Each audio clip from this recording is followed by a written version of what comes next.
भसीन साहब को शामिल कर लेते हैं अपनी बातचीत में। वो हमारे साथ जुड़ रहे हैं बेहतरीन शेयर्स डिस्कस करने के लिए।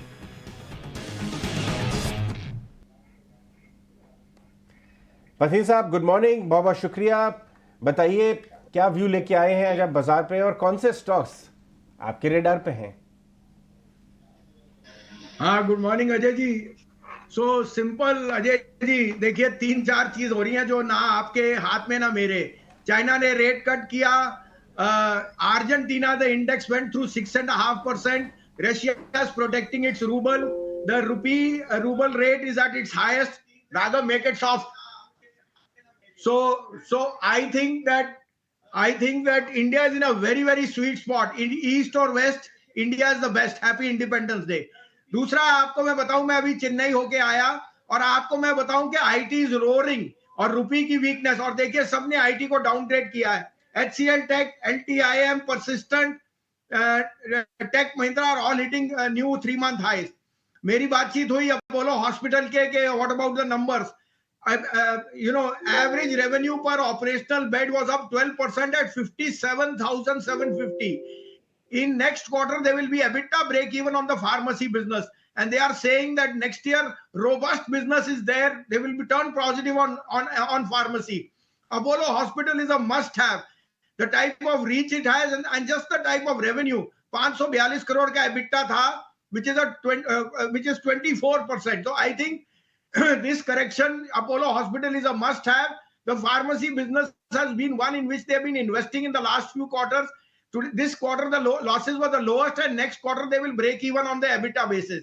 So that is my top pick. और मेरी उनसे जो बातचीत हुई, they are very bullish on the expansion which they are doing, and in the other verticals which they are saying will all start to pay off very richly.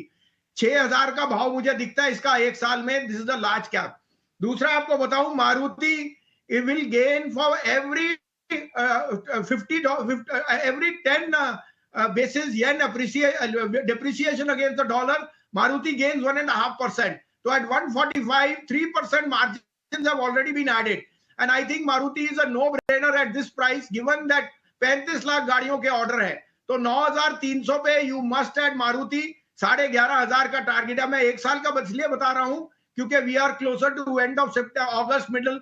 And now you keep your horizon for 6 months because the markets are going to be choppy for the time being. Thirdly will be my mid-cap play, IRCTC. In the whole railway stocks and the re-rating, IRCTC have done nothing. Despite it being the premier or the monopoly play with the EBITDA margin of 60%. मुझे लगता है IRCTC is headed to 800, but you have to be invested in this stock because this can be a really outperformer in the railway place. दूसरा Ajay ji, the index is immaterial. Reliance and HDFC have so much of high weightage के 2 दिन ऊपर नीचे आपको पता नहीं लगेगा.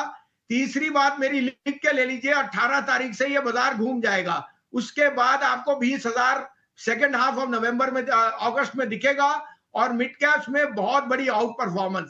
जी के लिए इससे बड़ी खबर हो ही नहीं सकती कि आज दोनों गोइंकास को डीबार कर दिया. जितनी जल्दी ये बैड बैगेज हटेगा, सोनी विल टेक ओवर. इसका भाव 400 रुपए आपको अगले साल जरूर दिख जाएगा. जी पर तो आप काफी समय से अपना व्यू दे रहे थे. अपोलो हॉस्पिटल, आईआरसीटीसी, बिल्कुल वैल्यूएशन यहाँ भी काफी अट्रैक्टिव हो गए. और मारुति सुजुकी उन्होंने ऐड किया है. ठीक है, इंडेक्स को ट्रेड करना तो बहुत मुश्किल है. इंडेक्स को स्टॉक पिकर को और बाजार के लोगों को इंडेक्स को सिर्फ रेफरेंस के लिए देखना चाहिए. बिल्कुल. एक्शन कितने लोग इंडेक्स में ट्रेड करते हैं और गेम हो रहा है आपका इंडिविजुअल आइडियाज में. करेक्ट. और market is about stock picking, जो कि हमारे वसीम साहब करते रहते हैं. बिल्कुल, एब्सोल्युटली. बहुत बहुत शुक्रिया वसीम जी आज समय देने के लिए और ये 4 बेहतरीन कॉल्स हम तक लेकर आने के लिए. बहुत बहुत शुक्रिया.